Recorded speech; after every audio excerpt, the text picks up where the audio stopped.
Hello student, हम परीक्षा की दृष्टि से उपयोगी वन लाइनर कक्षा 10वीं विषय साइंस के वन लाइनर प्रश्नों के उत्तर का अध्ययन करेंगे। तो चलिए शुरू करते हैं।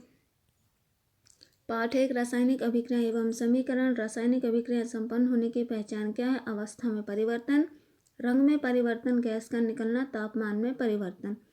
नेक्स्ट है मैग्नीशियम रिबन का दहन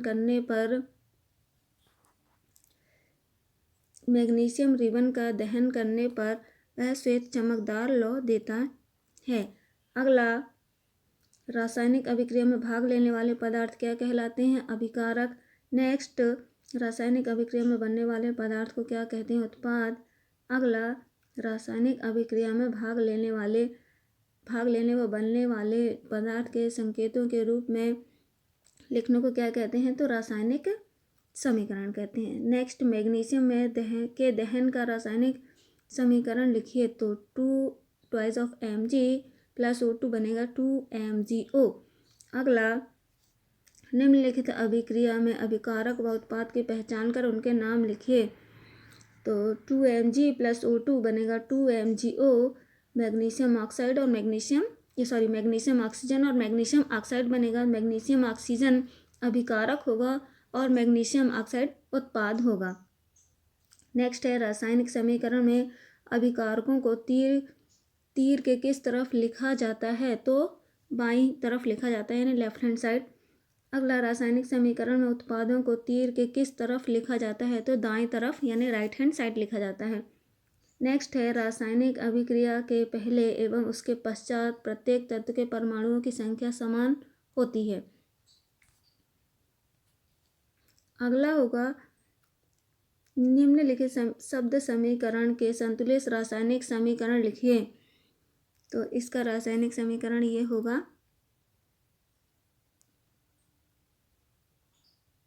आप देख लीजिएगा, ZnSO4 + H2SO4 ZnSO4H2। ठीक। नेक्स्ट क्वेश्चन, निम्नलिखित रासायनिक समीकरण को संतुलित कर लिखिए और भौतिक अवस्था संकेत सहित। तो इसका भी आप देख लीजिएगा, ये इस तरीके से होगा।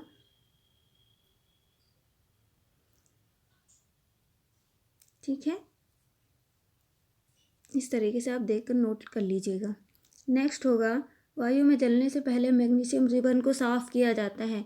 तो साफ क्यों किया जाता है? क्योंकि मैग्नीशियम रिबन में ऑक्साइड की परत जम जाती है और उसे हटाने के लिए साफ किया जाता है।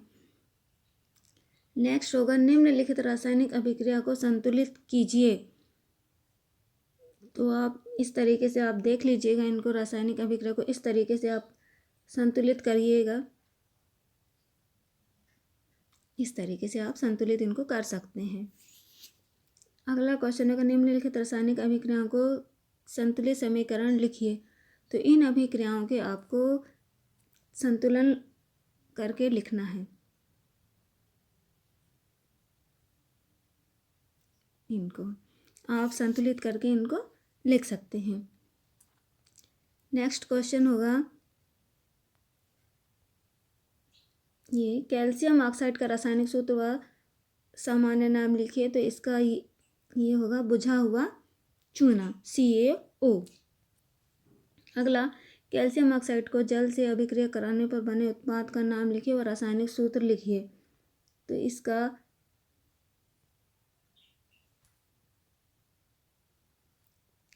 कैल्शियम हाइड्रोक्साइड होगा, CaOH2, CaO + H2O बनेगा CaOH2 + ऊष्मा, यानी कैल्शियम ऑक्साइड और कैल्शियम हाइड्रोक्साइड। फिर नेक्स्ट होगा, जिस रासायनिक अभिक्रिया में ऊष्मा निकलते उत्सर्जन होता है उसे क्या कहते हैं? तो यहाँ लिखा हुआ ऊष्मा क्षेपी अभिक्रिया कहते हैं। नेक्स्ट, ऐसी अभिक्रिया जिसमें दो या दो से अधिक अभिकारक मिलकर एकल उत्पाद का निर्माण करते हैं उस अभिक्रिया को कहते हैं तो संयोजन अभिक्रिया कहते हैं। नेक्स्ट, संयोजन अभिक्रिया की परिभाषा लिखिए। तो जब दो या दो से अधिक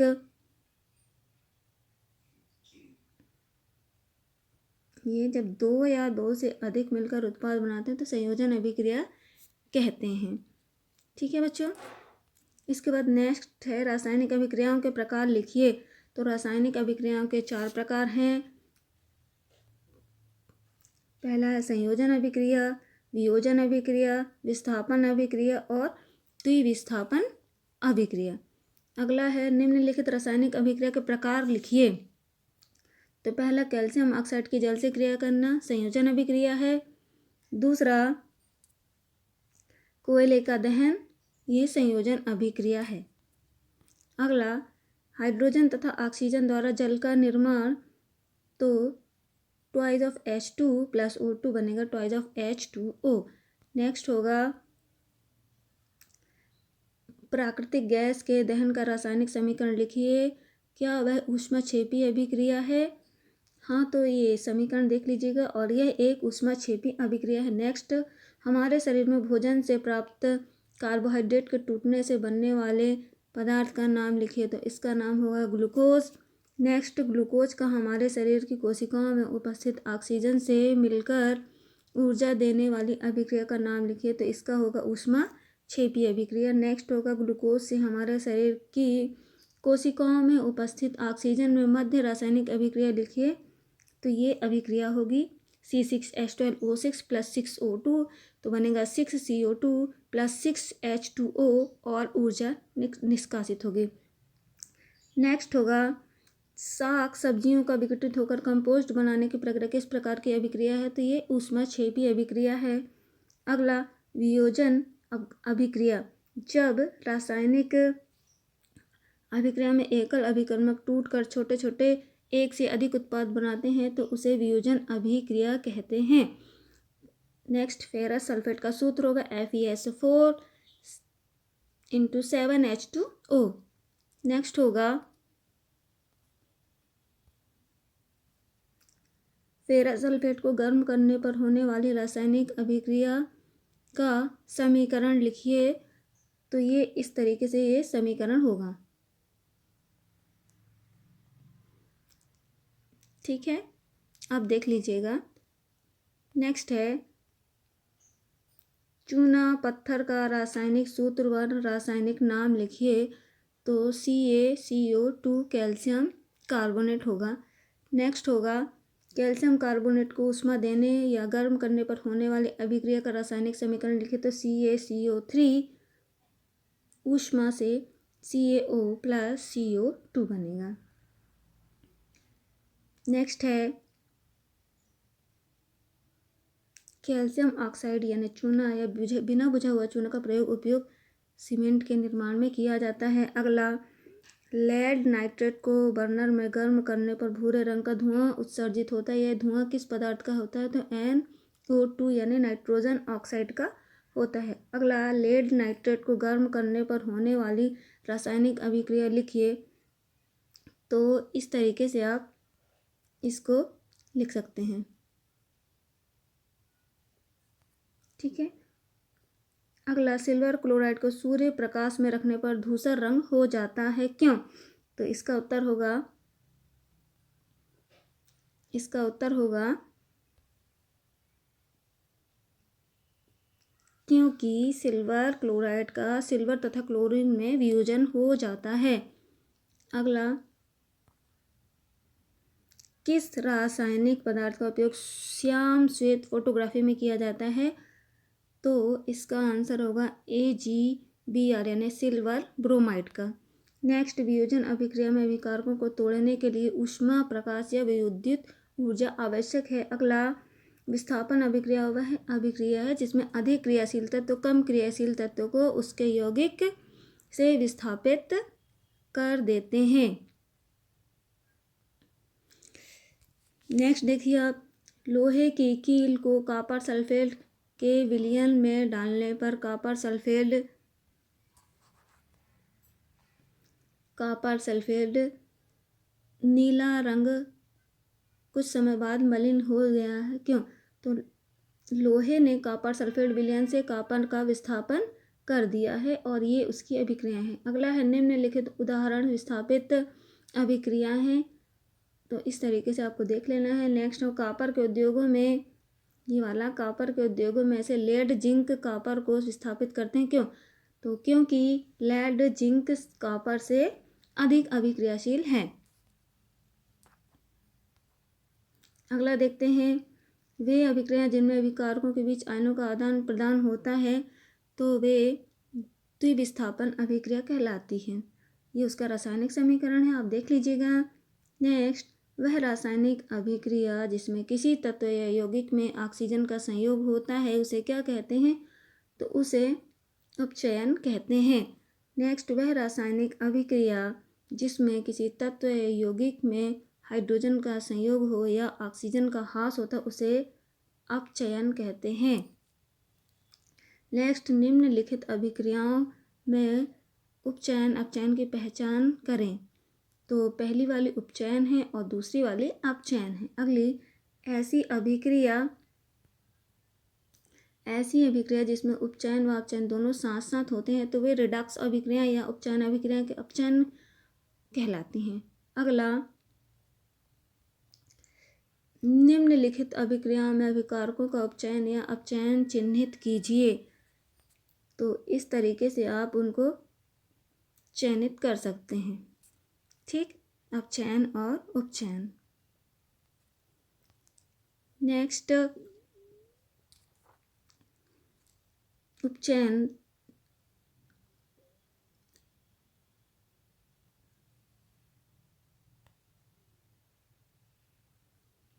आप इस तरीके से इनको कर सकते हैं।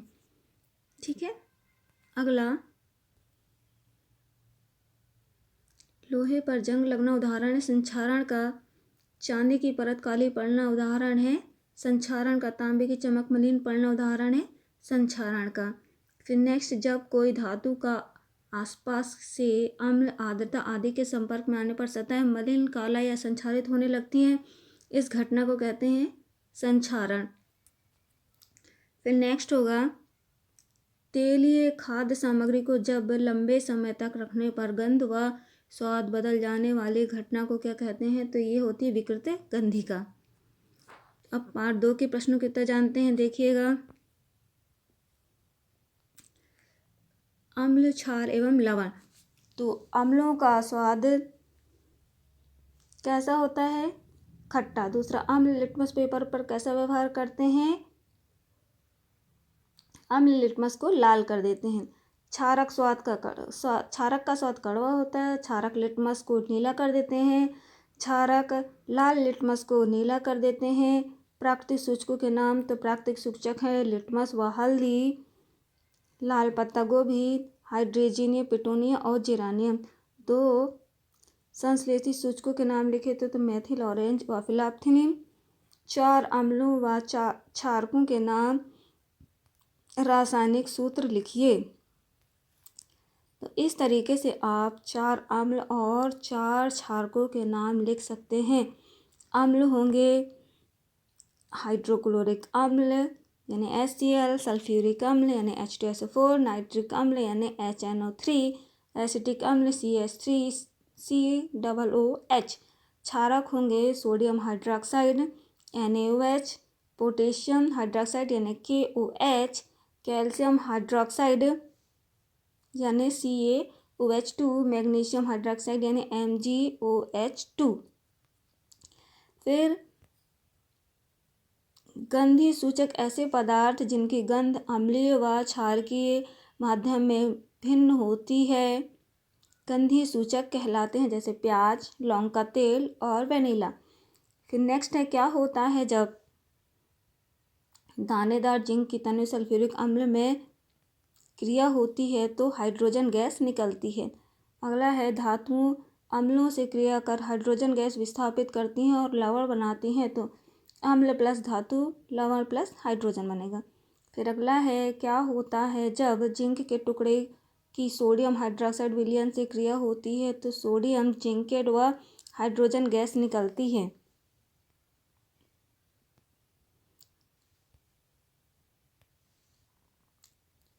इस तरीके से आप उसका सूत्र देख सकते हैं।